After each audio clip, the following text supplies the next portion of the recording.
So if you just say when you're doing it. Okay, well, good afternoon, everybody. I'm Rosie Pearson, one of the co-founders of the Community Planning Alliance.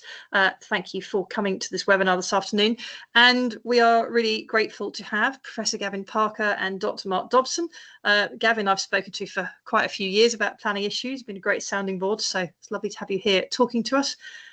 And it's kind of timely what they're here to talk about, because they are talking about timescaping planning, what's the problem and who loses out. And basically you will all be all too aware of what the government's up to at the moment, and the previous government did to an extent with Project Speed, but ramming stuff through as fast as possible, changing the planning system to make things faster. It's always about speed.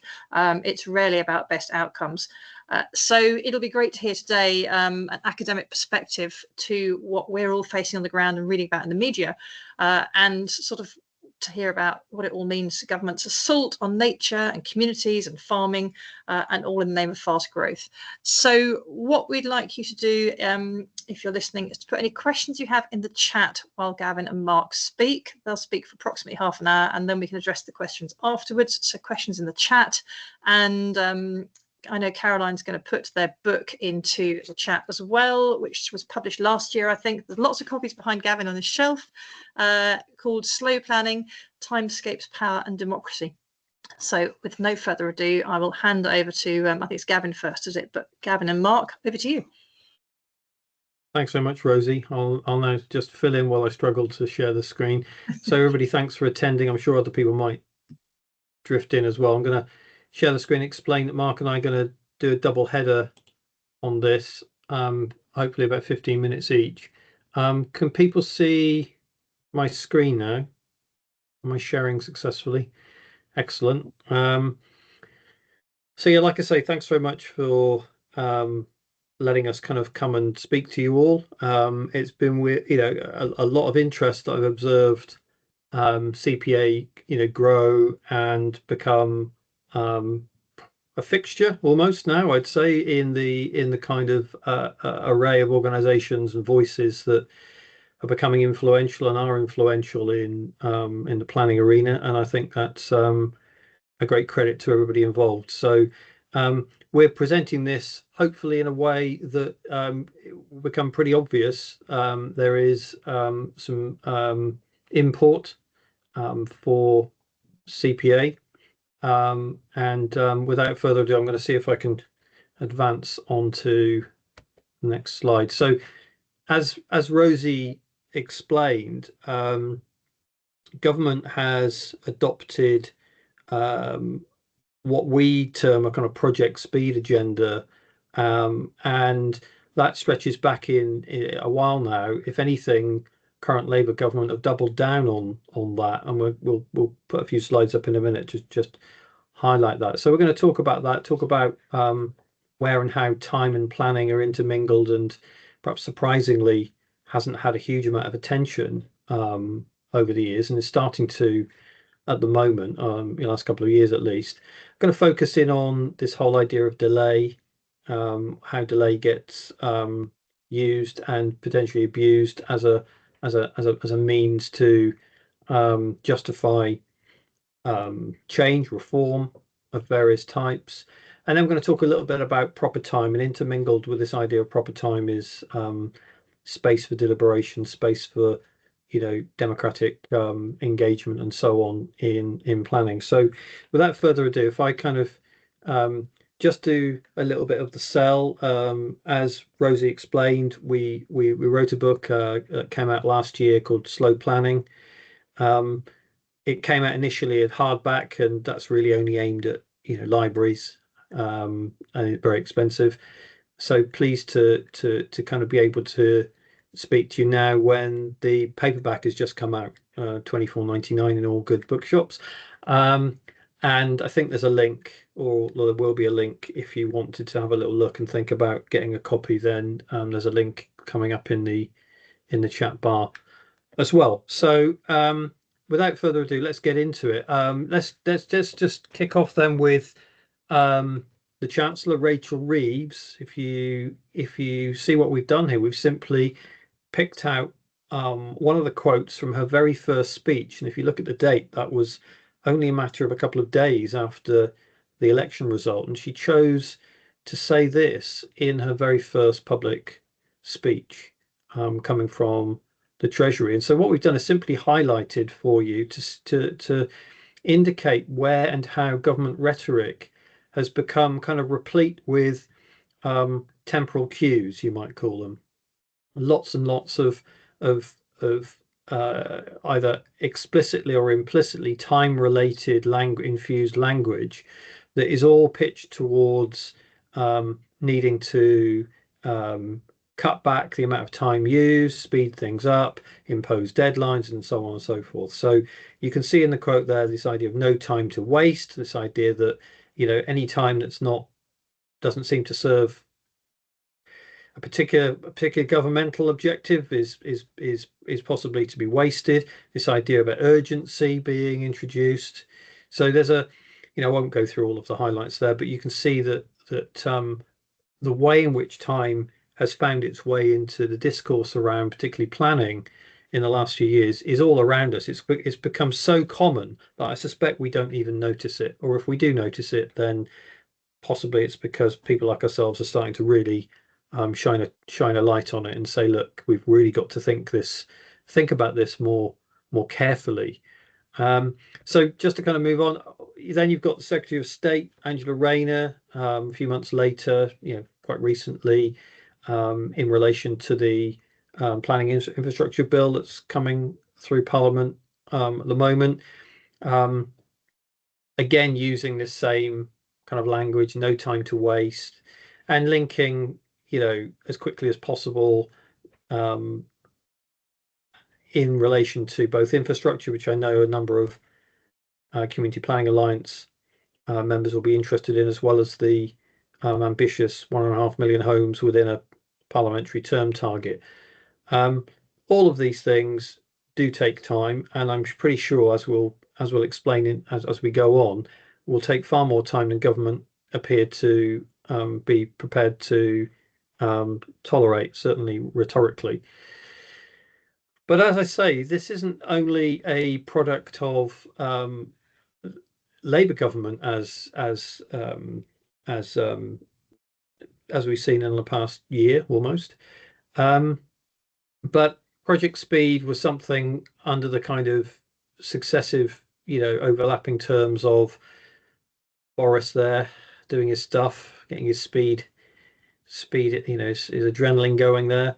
But also through the kind of Sunak, but we won't mention Truss, but the Sunak and Johnson kind of administrations, governmental push for speed has become an overweening kind of priority, and you link speed with growth, and we're arguing both in the book, but here that this presents a number of possible dangers for bad planning, poorer outcomes, but also undermining the kind of democratic basis upon which planning and the consent, if you like, that is required for us to plan and plan in the public interest, that can be damaged.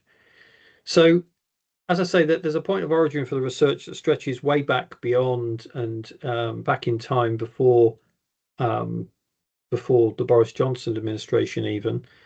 And there are some important kinds of, we've tried not to over theorize this talk, by the way. There's quite a lot of, we think, very interesting theory in the book, as well as applying it to the planning system in England. So if you do look at that, then there's stuff in there for everyone. If you're interested in theory, there's some quite powerful stuff that helps support the arguments we're making, but it's also us applying it to various aspects of the planning system. Mark's going to talk a bit about that in a minute. But it's this idea really that surprisingly time has been neglected in the academic literature, and it is surprising, because if you think about it, we are planning for the future or for futures, and we also do need time to plan. And our argument, as we say in a moment, is that not only do we need time to plan, but we need time to plan collaboratively. We need time for deliberation. And the danger of the speed agenda is that it overlooks or underplays the importance of the time that needs to be taken to plan well and plan for particular futures that have been properly deliberated over, rather than futures that appear to be implied or unitary ideas of the future, which simply flow from let's just build. So the other second point in here, and I know I'm going to take too long, Mark's going to start getting agitated if I'm not careful, is that different interests that have play an active role in planning, their time horizons tend to differ, tend to possibly clash. What is important to an investor and the timeline for an investor is different from that of, say, a housing developer, different very often from communities residents. Some people want to go quick, slow, and variations of different appropriate times to be taken over return on investment, or whether or not and how long it takes to get a planning application through, or whether or not and how much time it would take communities or residents to understand and make sense of what could be quite a complex planning environment. These things clash. So Weber, quite a while ago now, an American academic, pointed out that the temporal horizons of investors, developers, residents rarely coincide, and that's quite an important kind of idea that sits behind what we're talking about. Do you know, I can't see the bottom of my second screen because of the way I'm sitting now, so I'm going to have to. Oh yes, and at the end I'm saying that we definitely need more research to do this, but we've made a start on this, and Mark and I have already published a couple of papers that stem from this, trying to get into where questions of time and its use, the politics of time, but also delay, have featured in the planning environment. And one of the bits of work we did and came out in one of the academic journals recently was a paper that spoke and examined where this idea of delay first starts to gain traction within excuse me, within planning in this country. And so you go back to discussions over the 1968 what became the Town and Country Planning Act at the time, into the early 70s with the Heath government, talking about targeting a reduction in planning delay. And this era was an era where private sector property development was starting to increase, not to the kind of scale and not the dominance that we have now, but also because there was an economically buoyant time. This is just before the oil crisis of the early 70s. You also had a large increase in numbers of planning applications. So what you had even then was a mismatch between the resources available, the capacity of a system to deal with pressure for development that was coming through what we now tend to call the pipeline. And that's where you start to see voices arguing that the planning system was in quotes too slow. Well, as you'll see as we carry on through this talk, a lot of this relates to our expectations, what kind of resources we put in place, but also just generally speaking, how do we set a baseline for what constitutes appropriate amount of time to be taken, as opposed to delay, which is almost always used in a pejorative way. That then led to the commissioning of the Dobry report, which reported in 75. But even Dobry, and I think this may have disappointed government in his interim report, quiz question that you can use in all your interesting planning quizzes, which I'm sure you have annually at the CPA. 1973, the date of the interim report. And that's because, ironically, Dobry had promised to get his report finished or substantially completed before, in quotes, the end of the year. So that report, the interim report, was published on the 31st of December 1973. So the ironies upon ironies about talking and researching about time is you can see how time gets used, abused, manipulated, but also we make rash promises often about how long something may take, and I think that may feature quite obviously with what's happening at the moment with current government agendas. And indeed, then Wilkinson also talks about how Dobry was saying that, well, we need to be careful here. There's a trade-off about how quickly decisions are taken and the quality of those decisions are taken. So I guess what we're saying is that this is not new. These issues are not new. They've been known about, but they've also been precipitated by pressure on the system, delays and lags in terms of resources, but also you see peaks and troughs, because only a few years later, by the time Dobry reported, we'd had the oil crisis. The bubble had burst in the property bubble of the late 60s, and things settled down again for a while, until you then obviously start moving forward into the 80s, which is another story. And then Jowl, who was reporting on the Dobry report when it came out, I kind of really love this quote, and I don't really want to read the whole thing out. I just kind of keep the slide up there while Mark prepares to start joining in on the conversation.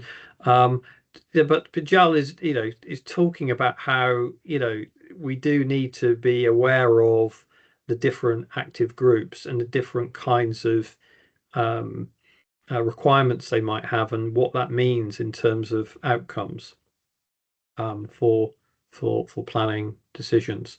So I won't say too much about this, simply to say that the academic literature is starting to perk up when it comes to thinking about time. We've been kind of leading on that to an extent, certainly in the UK, but now across Europe, we're seeing people starting to write about similar things, as a kind of more neoliberal kind of approach to planning is taking hold across Europe.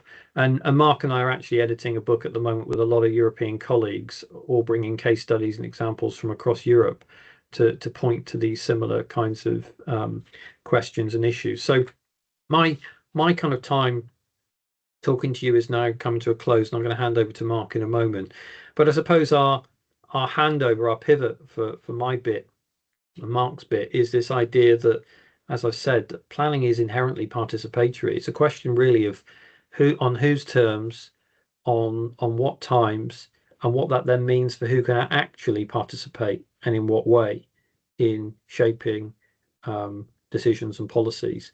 And we would say that if time is timescaped, manipulated to service a particular dominant interest or interests in planning, then it really does undermine the credibility of planning operating in the wider public interest.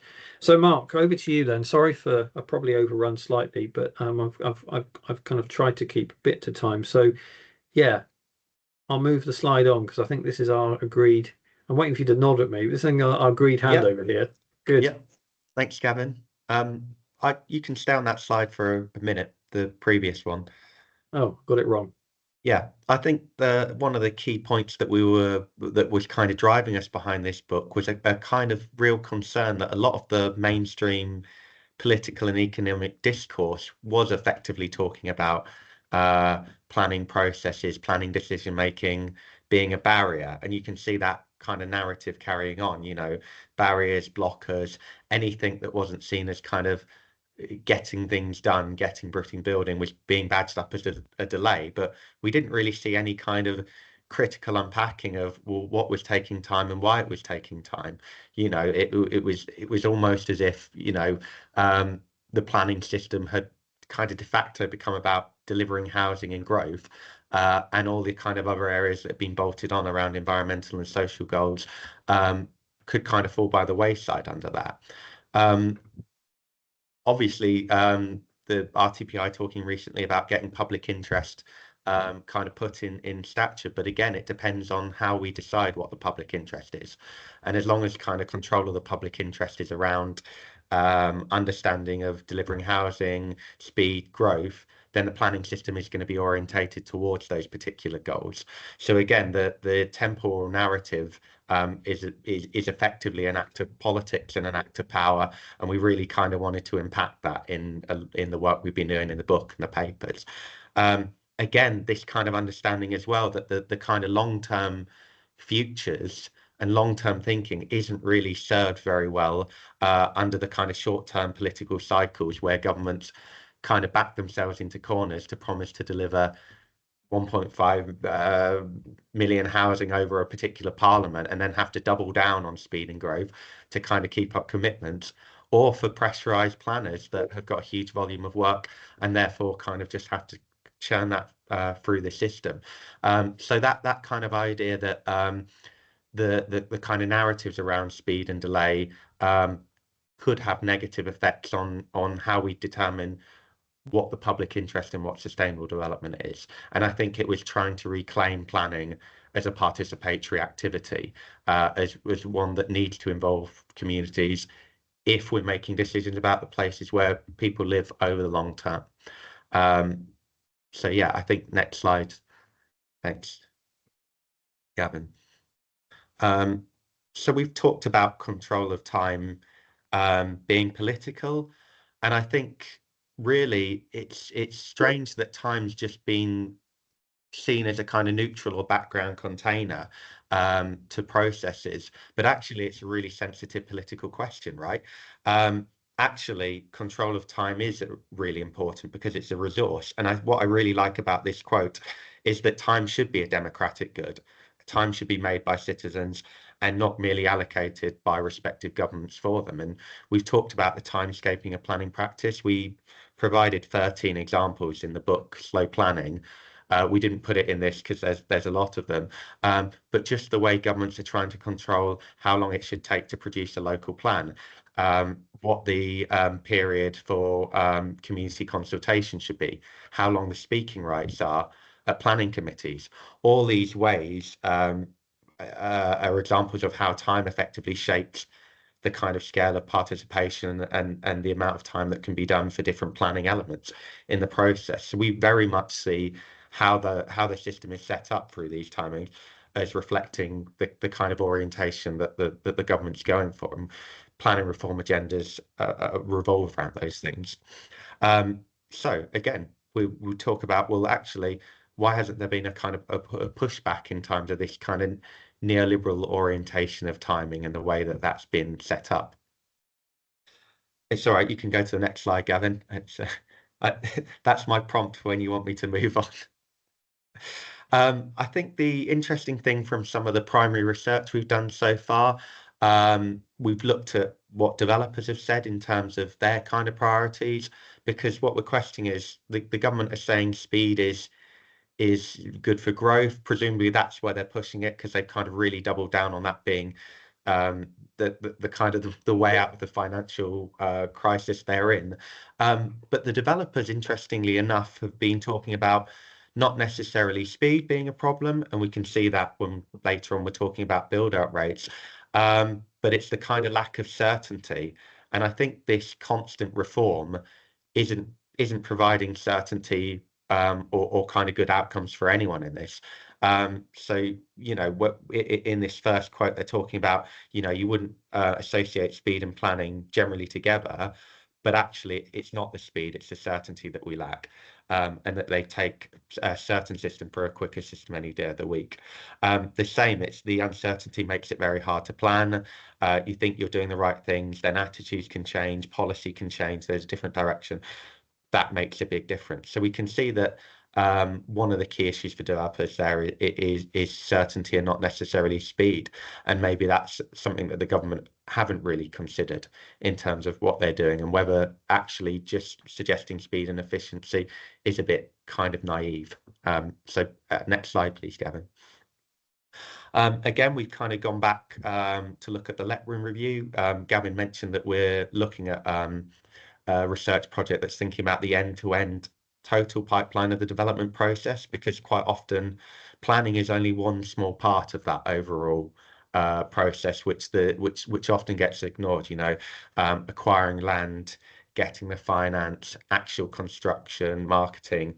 If we think about, you know, the process of actually the first thinking about developing a scheme for housing to when an actual person puts the first key in the door and opens it up, that period of time is considerable. And we can see here that, you know, for larger sites, Letwin was saying, you know, in their worked example, a total of 17 years, but actually only 3 years being for the planning stage, given all the other detailed parts. So maybe the time taken at the planning stage isn't necessarily a delay, but very important in terms of shaping, you know, the location, the quality of design, the type of provision that's provided, all the kind of really key things that need to be set. So next slide, Gavin, thanks. And we think this is really interesting because the government have kind of started to recognise a bit now that, you know, they can't just say to the local authorities, the kind of housing delivery is on you, given the fact that we don't really deliver housing from the public sector anymore. So this recognition is positive, but it still remains in terms of a key focus on housing delivery and building quickly. And we're not really sure what any of these kind of supposed sanctions might mean in terms of enforceability or practicality. What we do know is from this research that, you know, it's not just the planning phase which attracts the most attention. And that certainly seems to be an area where we can talk about planning adding value, particularly where it's a key place where communities can input and talk about different visions for area, make representations in a part that they're largely excluded from other parts of the development process and pipeline. Just a little plug for myself. I've also done some work on extension of time, their use and impact in planning practice with the RTPI. And that was really useful because the government kind of know, pushing for speed, that sometimes these can't be met. And quite often authorities have to use extension of time there to support that. So what we've been trying to do is unpack this narrative and deconstruct why time is taken. We want to make sure that there's that understanding of the different situations and contexts first and why it manifests. And that can lead us to think about, okay, well, what problem is time trying to solve and whose problems? And we talked about the different kind of multiple temporalities, kind of who wins and loses in those different timescapes. And at the minute, we see that community participation, sustainable development can quite often be squeezed in the context that we're seeing at the minute. Did you want the next slide, Gavin? We'll talk about the planners briefly. Again, I won't read the quotes, but there is that sense from local authorities that if this is just a performance treadmill, what does that actually mean for planning outcomes? I think the idea about delay being subjective is really understood there. You know, they said you could frame something as delay or you could frame something as engagement and collaboration. And that's really important because proper engagement needs to plan to make sure that, you know, people feel involved, that they have a voice, that there's representation there, and particularly reaching different groups. So that idea that planning isn't just box ticking and it's box ticking, and, you know, the kind of other shifts towards kind of subtle codification and streamlining might then again affect what little operating space planners already have to kind of involve these.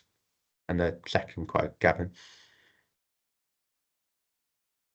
And again, this is about planning, balancing competing interests. And if you want to do that properly, that takes time. So this obsession with making things quicker, with making things faster, it can often mean that quality is lost from the process.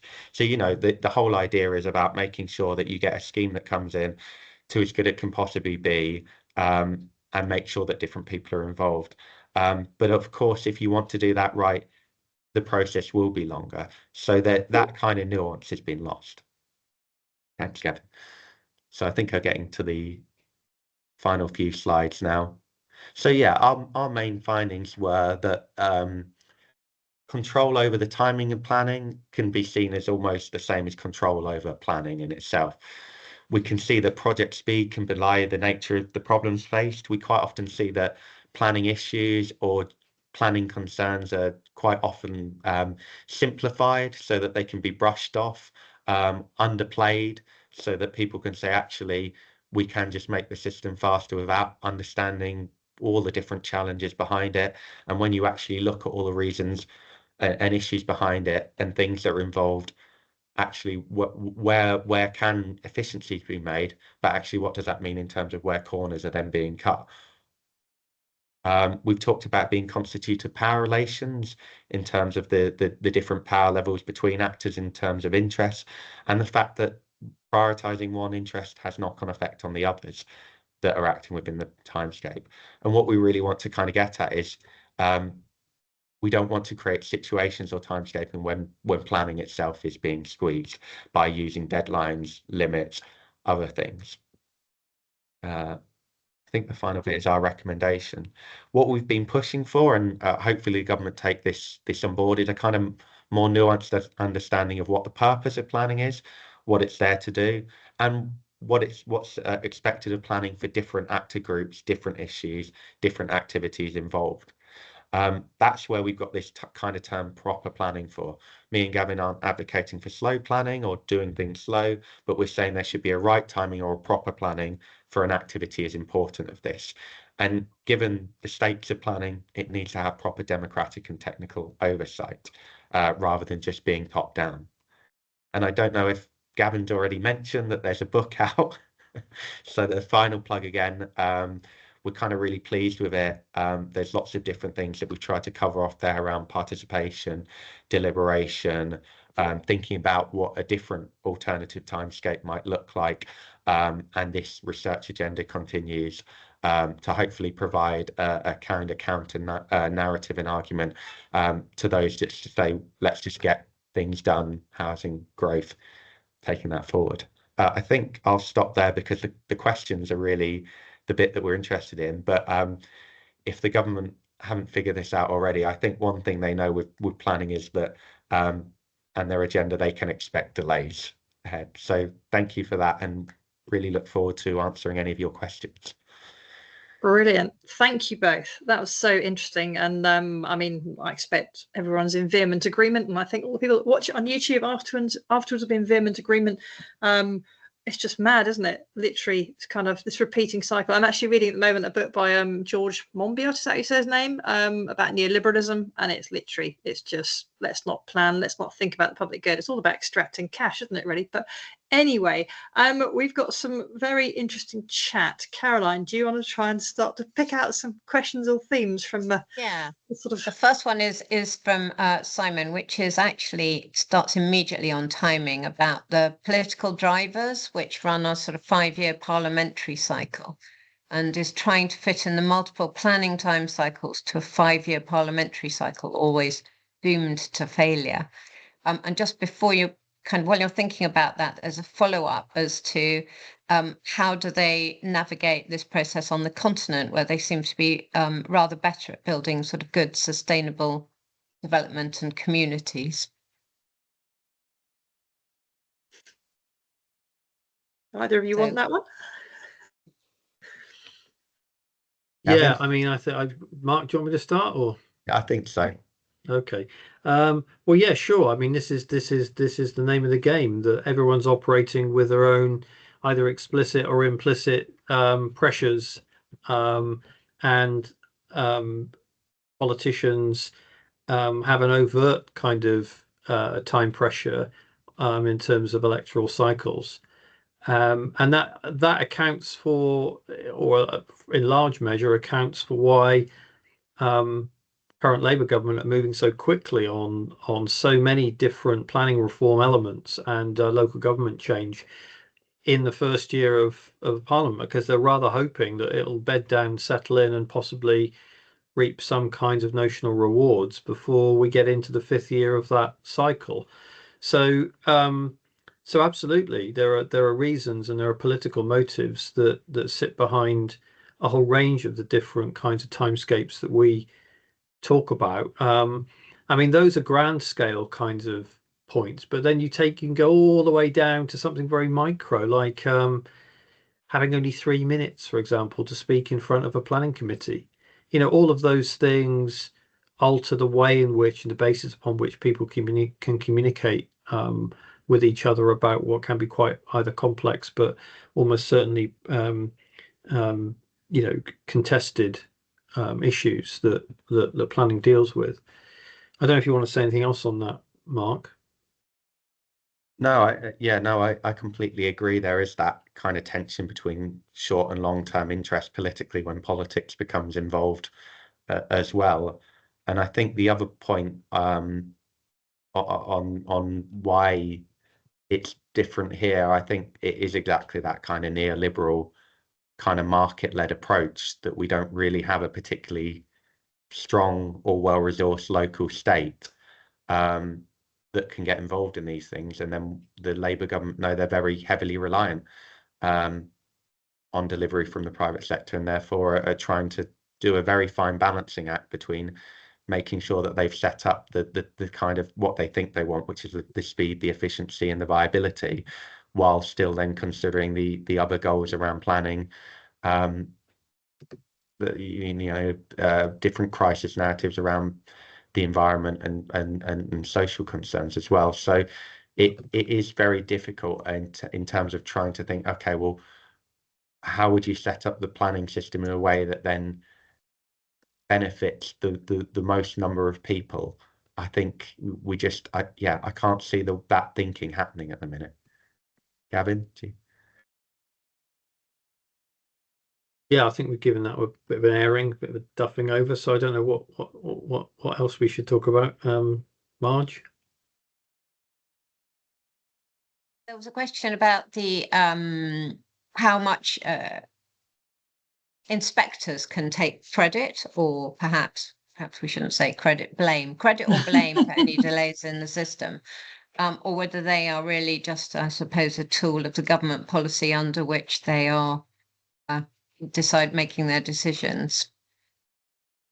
I think Mark, you might have a go at that, because I think the extension of time stuff revealed a lot, didn't it? I mean, I don't know if everybody on the call is aware of what an extension of time is. It's fairly obvious by the name, but it is a particular how can I say, it's a particular tool that a local planning authority can negotiate with a developer and applicant to take more time than the statutory decision periods. And it's been revealed that the use of extensions of times was supposed to be in exceptional circumstances and agreed early on between those two parties.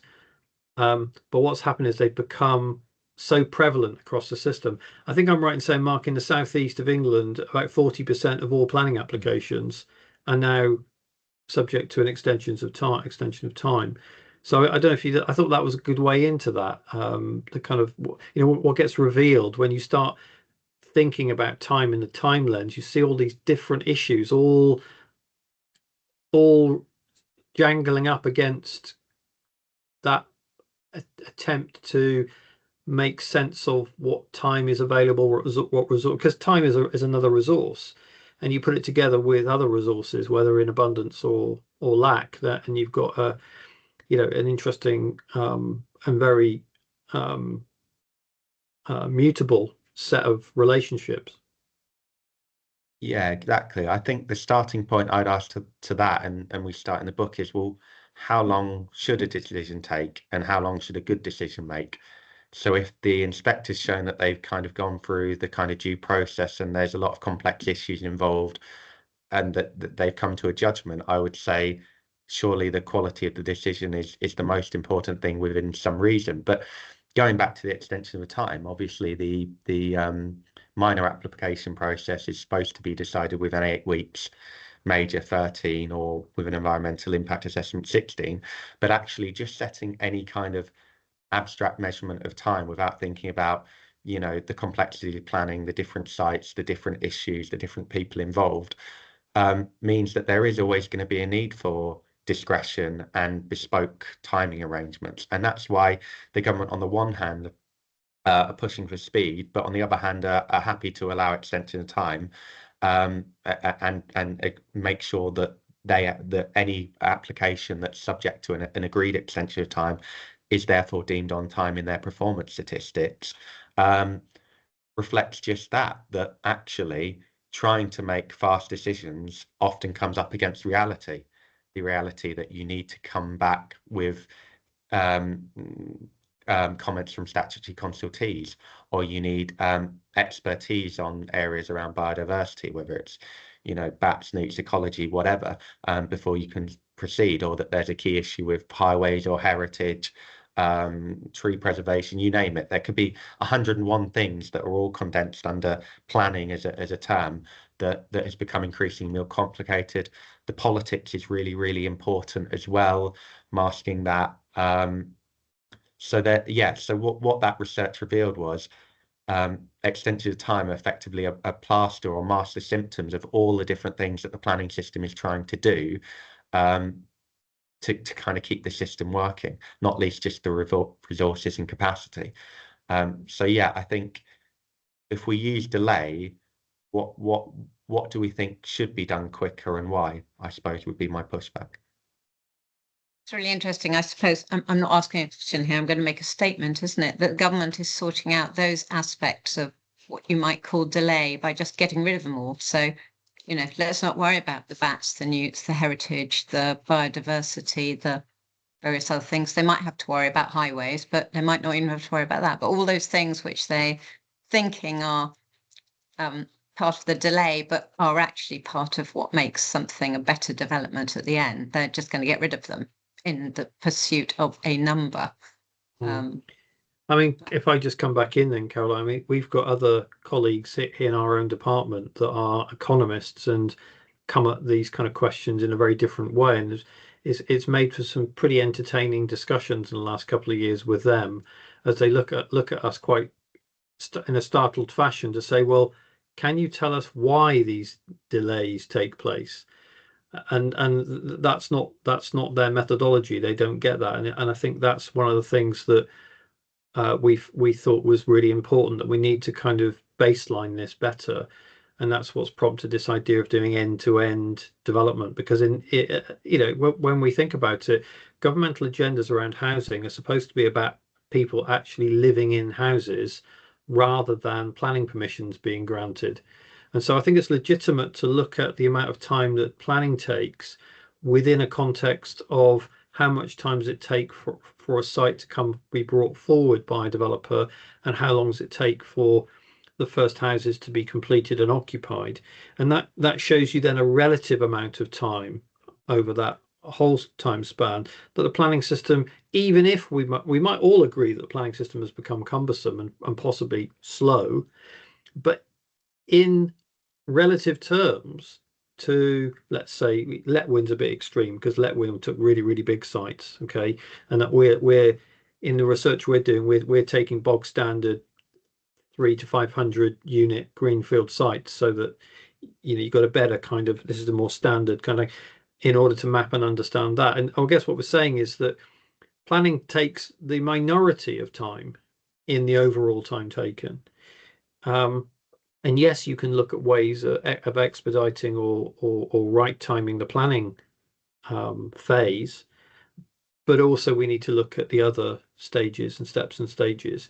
And in order to do that and do that kind of full kind of anatomy, if you like, of the pipeline, until we do that and understand that better, we're likely to continue with this rather kind of fruitless and combative kind of approach to blaming everybody else and everybody blaming everybody else for, either bad outcomes or corner cutting or, house prices being too high, you name it. There's a whole conflict. So what we found is by just approaching the same issues and the same dynamics through the lens of time has rejuvenated our way of looking at all of these things. It's been quite a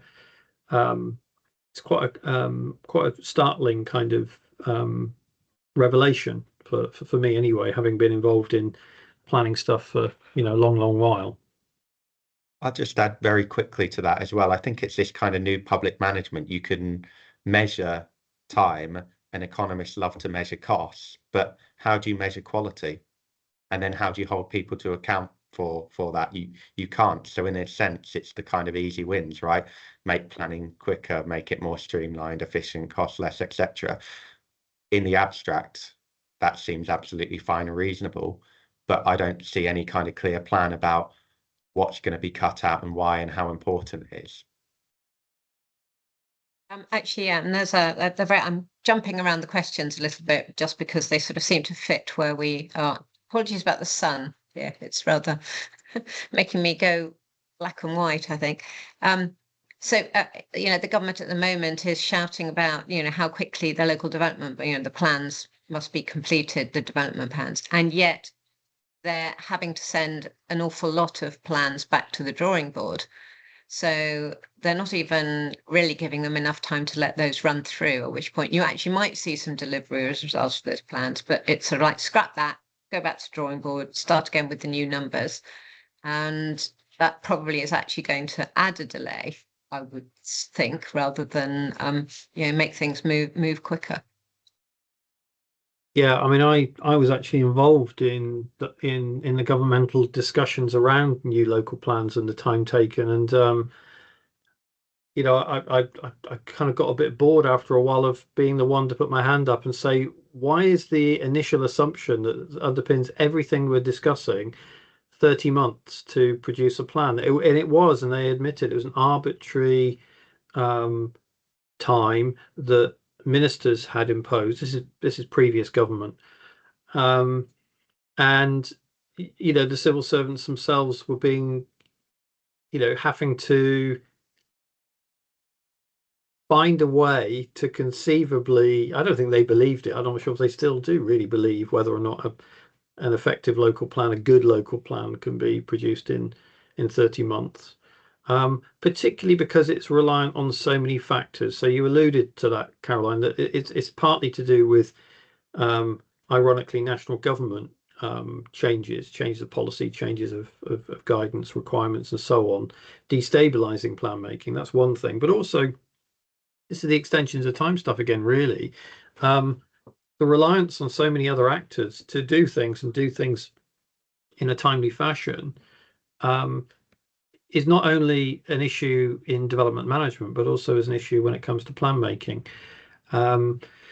So I can take some credit for helping at least get the zero stage added to local plan making. If you've looked at the timeline and how they've done it, there is a zero stage. I said, well, let's not start at 1.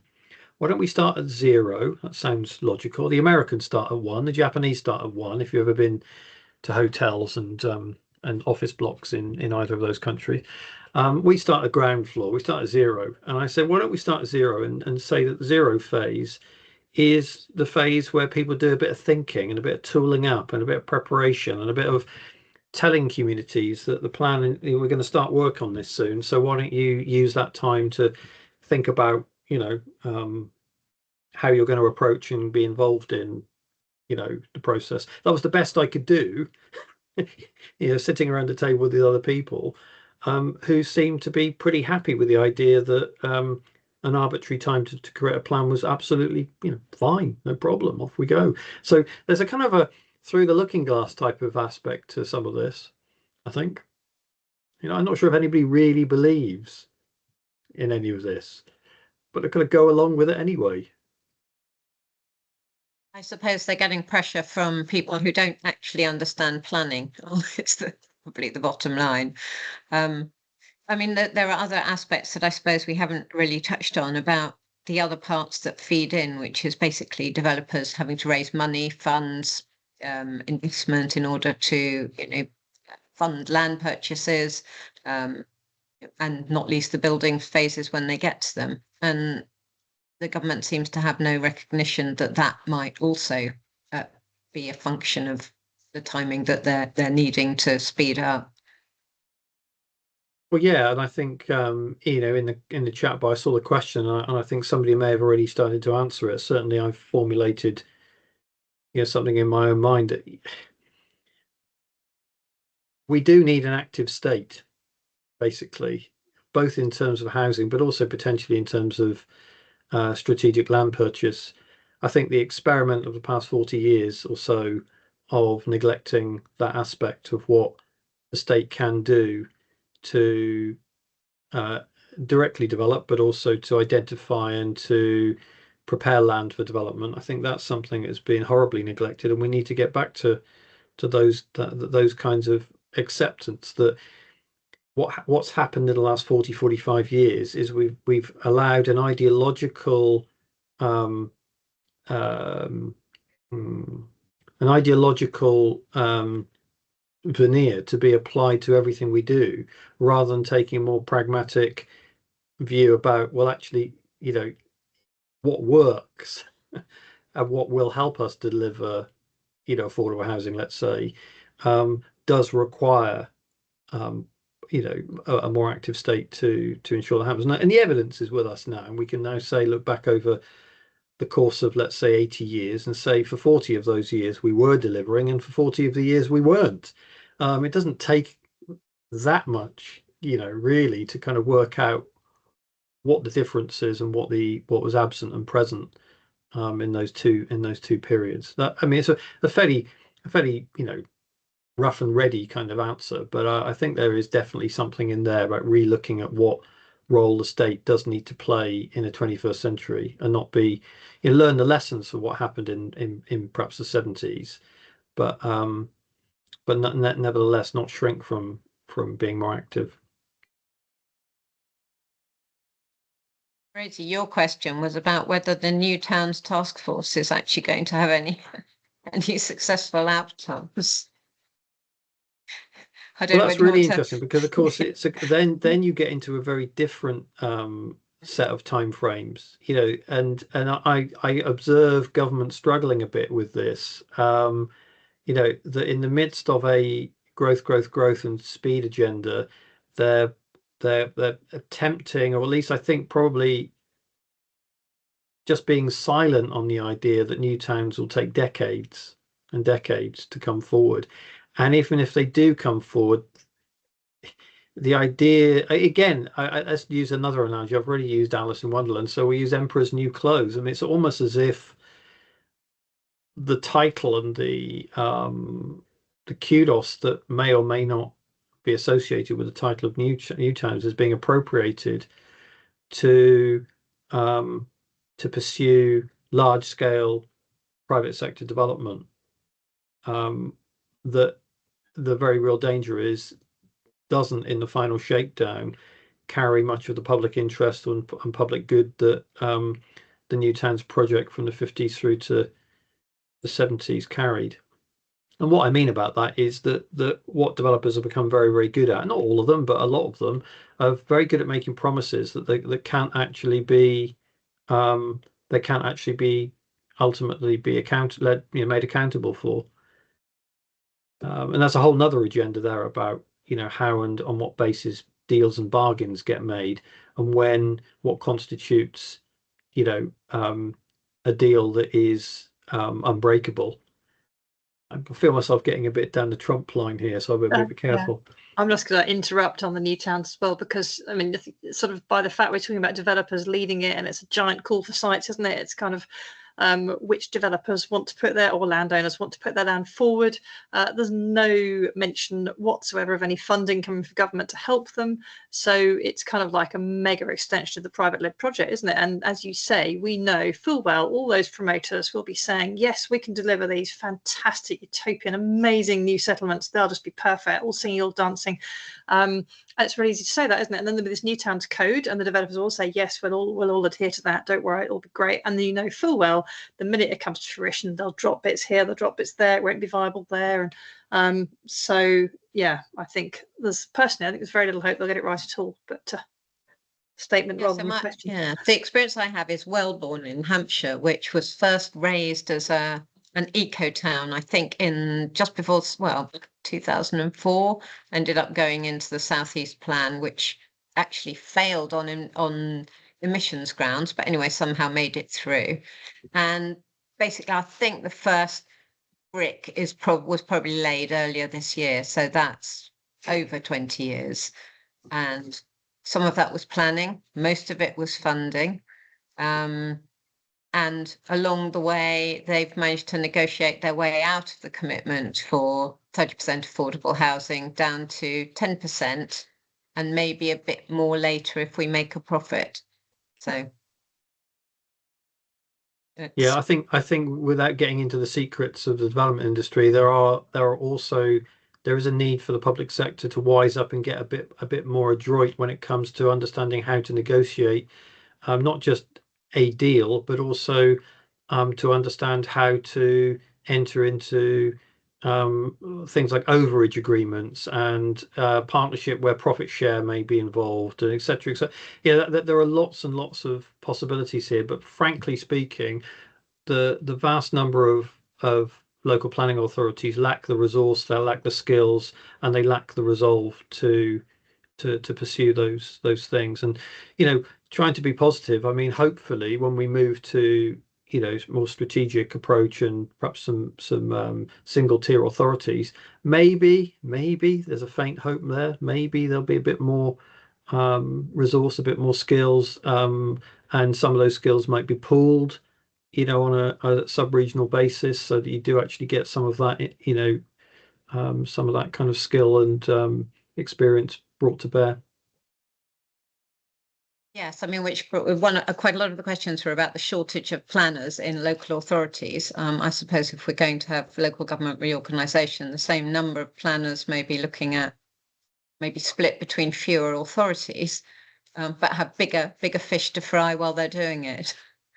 Yeah, I mean, it's a long run question. I mean, obviously, I'm in the business, or Mark and I are in the business of educating planners as well as doing research. And the reality is there just aren't enough people coming to universities to train to be planners, and that's not because there aren't the jobs there. We know that. It's because what 18-year-old, 17-year-old, or parents thereof is going to suggest to their child to go into planning, when as a profession it's being routinely gaslighted by, you know, very many parties, including locally, let alone nationally. We've made it a very unattractive proposition for people, even though the work itself and the principal basis upon which people might go into public sector planning, I think, is really laudable. That message is very difficult to carry forward, and I take a bit of an issue there. I mean, I used to work at the RTPI for a couple of years, but I'm a thorn in their side. I'm not an apologist for what they do or don't do. But it's very difficult to change people's minds when they're being bombarded by anti-planning rhetoric on a weekly basis. And let's face it, local government itself is really bad at recruiting, and there are reasons for that.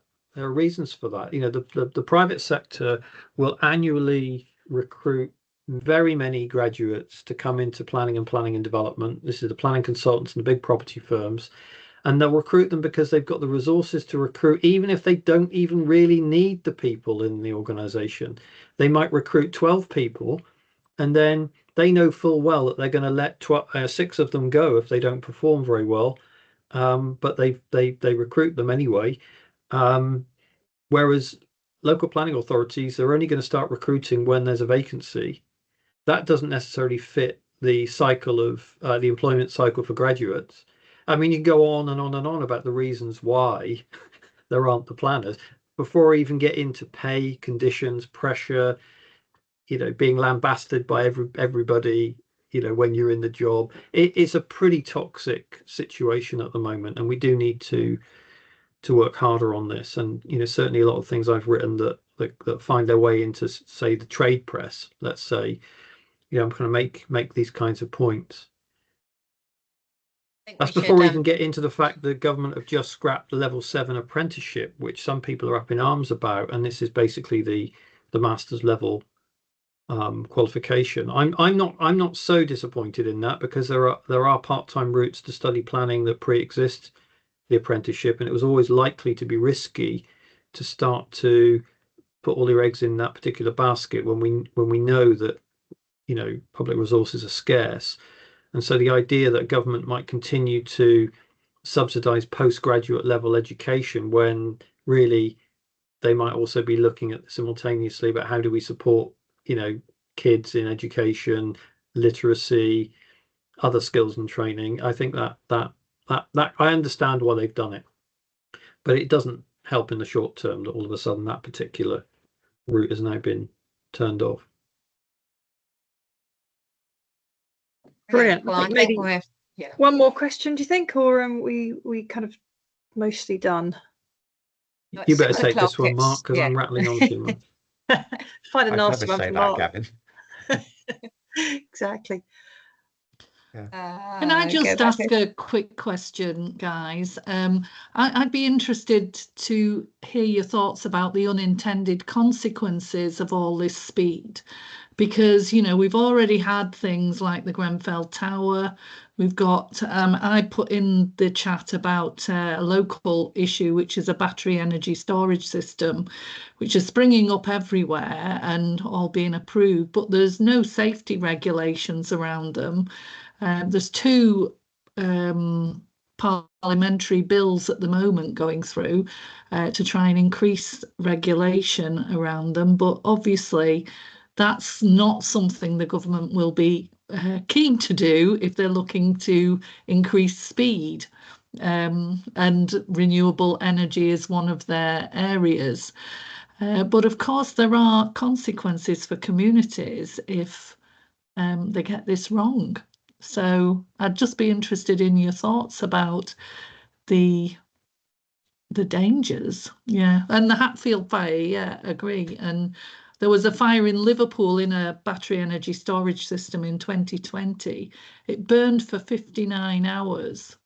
And, you know, the fire service is already saying we want more power to demand safety in these things, because they have to pick up the consequences, you know. So anyway, I'd just be interested in, because that's just one example of a dangerous outcome, if you like, but I think there could be a lot of other examples.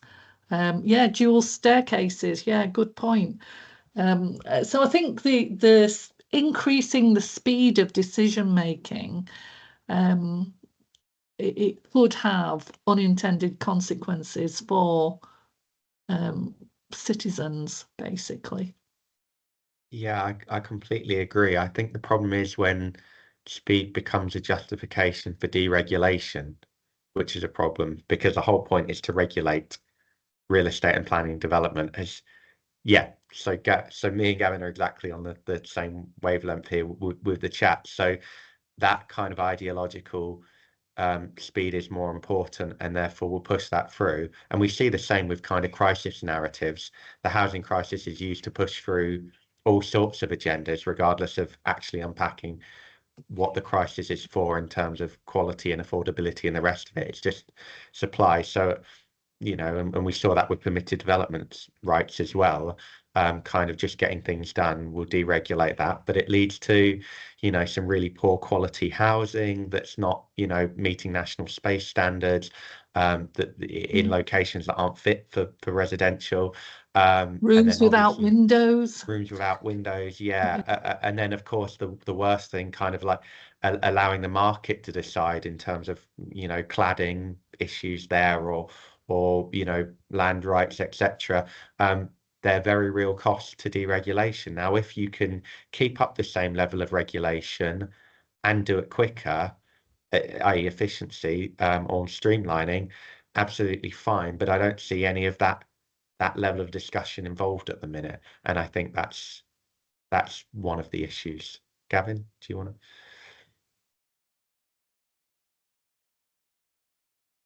Still on mute, Gavin.